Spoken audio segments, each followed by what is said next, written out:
రత్న. మా ఆయన పేరు రాజ్ కుమారు. మా గ్రామం చిల్పూరు. నాకు గత 14 సంవత్సరాల కింద వివాహం జరిగినది. ఆ కాలంలో మా అమ్మ వాళ్ళు ఇచ్చిన కట్నం డబ్బులతో ఈ ల్యాండ్ కొనుక్కోవడం జరిగినది. నాకు ఈ ల్యాండ్ 2012లో రిజిస్ట్రేషన్ చేయడం జరిగినది.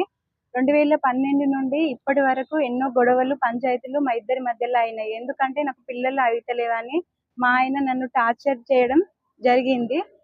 10-15 సార్లు మా రాంపేట గ్రామ పెద్ద మనుషులు, చిల్పూర్ గ్రామ పెద్ద మనుషుల సన్నివేశంలో ఎన్నో సార్లు పంచాయతీలు జరగడం జరిగింది. ఆ తర్వాత 2021లో నాకు 2 కవల పిల్లలు పుట్టి చనిపోయిళ్ళు.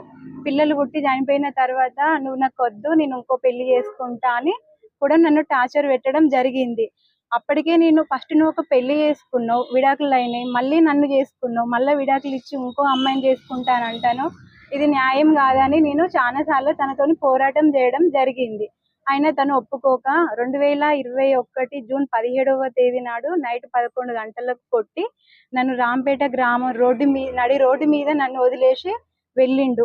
అప్పటి నుండి ఇప్పటి వరకు Madikonda police station, Warangal PS మైలా police station, Chilpur police station ఇట్లా ఎన్నో సార్లు ఎన్నో దిక్కులో తిరిగిన, కానీ నాకు ఎక్కడ న్యాయం జరగలేదు. ఆ తరువాత మా భర్తనే వాళ్ళకి సంబంధించిన జఫర్గడ్డ ఎల్లయ్య అనే వ్యక్తి ద్వారా జంగా రాఘవరెడ్డి సార్ దగ్గరికి తాను నన్ను తీసుకెళ్లడం జరిగింది. అక్కడికి పోయినాక సారు నా గురించి, మా ఆయన గురించి చర్చించి మా ఇద్దరి గురించి ఇక్కడ అక్కడ తెలుసుకొని అమ్మాయి దగ్గర ఎటువంటి లోపం లేదు, పిల్లలే సమస్య అని అంటే ఈ రోజుల్లో ఎవరు బ్రతకలేరు, ఒక పాపను బాబును తెచ్చుకొని సాదుకోవాలి, అట్టి కాని ఎడల ఎక్కడైనా హాస్పిటల్లో చూయించుకోవాలి, లేకపోతే మీరిద్దరే కలిసి ఉండాలి, కానీ అమ్మాయిని ఇష్టపెట్టడం ఎలాంటి ధర్మం కాదని రాఘవరెడ్డి సార్ గారు చెప్పడం జరిగినది. ఆ తర్వాత నేను ఇక్కడ సార్ దగ్గరికి వచ్చినా కూడా న్యాయం జరగలేదు అనేసి నా భూమి నేను అమ్ముకోవడానికి సిద్ధపడ్డా. ఎందుకంటే ఇటు భర్త వదిలిపెట్టిండు, నాకు మా తండ్రి లేడు, మా తమ్ముడు చిన్నోడు, మా అమ్మ కూలి చేసుకుంటే బ్రతికేది, ఎటువంటి ఆధారు లేదు నాకు. అందుకే ఆ రోజుల్లో నా కట్నం డబ్బులతో కొనుక్కున్న భూమి అమ్మడానికి నేను సిద్ధపడ్డా.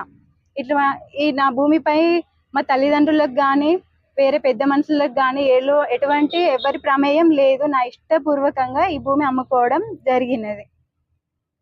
శనివారం రోజు ఈ భూమి తొట్టె సతీష్ అనే వ్యక్తి పైన నేను రిజిస్ట్రేషన్ చేయడం జరిగినది. ఇట్లా MRO గారికి, RDO గారికి, కలెక్టర్ గారికి ఎవరికి ఎటువంటి సంబంధం లేదు. ఇది నా ఇష్టపూర్వకంగా అమ్ముకున్న వాళ్ళు కొన్నారు.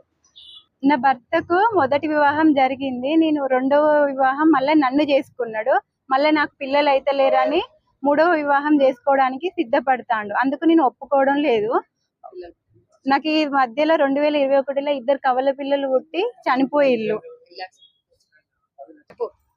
నా బిడ్డకు 10 లక్షల దనక పిల్లలు లేరని అట్లనన్నా బాగుపడుతుంది కావచ్చు, ఈ చిత్రహింసలన్నా తప్పుతాయి కావచ్చు, నా బిడ్డ బాగుపడాలని 10 లక్షల దనక హైదరాబాద్ హాస్పిటల్ పోయి పెట్టినాక సుతా పిల్లలకు వచ్చి నెల రోజులు నా ఇంట్లో కాపురం పెట్టి కాళ్ళు నొప్పి అయిందని జ్వరం వచ్చిన తీసుకొచ్చుకుంటే నెల రోజులు ఉంచుకున్నాక ఆయన ఇక్కడ ఉన్న కారణం వల్లనే ఆ పిల్లలు చనిపోయింది. ఫస్ట్ మాట్లాడుకొని మాకు భూమికి రాసిస్తేనే మేము పిల్లనిస్తామని ఫస్ట్ చెప్పినాం. మా మీద నమ్మకంతో ఏదో చుట్టపోలు అట్లా ఇట్లా అని చెప్తే సరే అని ఇచ్చినాం. తర్వాత ఒక 1 year 2 years మంచిగా ఉన్నారు. తర్వాత రోడ్ టార్చరే, కొట్టుడు పంపించుడు ఏ 10 సార్లు పోయినాము నచ్చ చెప్పి ఇక ఇట్లా ఇంటలేడు అని ఆ భూమి ఈమె పేరు మీద చేస్తేనే తోలుతాం, లేకపోతే తోలం కట్నం ఇచ్చినాం. మళ్ళా నువ్వు ఇట్లా చేస్తానని ఆ భూమి రాపించుకొని కట్నం కింద మేము ఇచ్చిన కట్నం కింద ఆ భూమి రాపించుకొని అమ్మాయి పేరు మీద చేయించమైంది.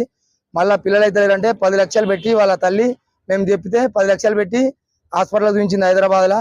ఆయన వచ్చి ఉండడం వల్ల మళ్ళీ కొట్టడం తిట్టడం వల్ల ఆ ప్రెగ్నెంట్ కూడా పోయింది. 8 నెలలకు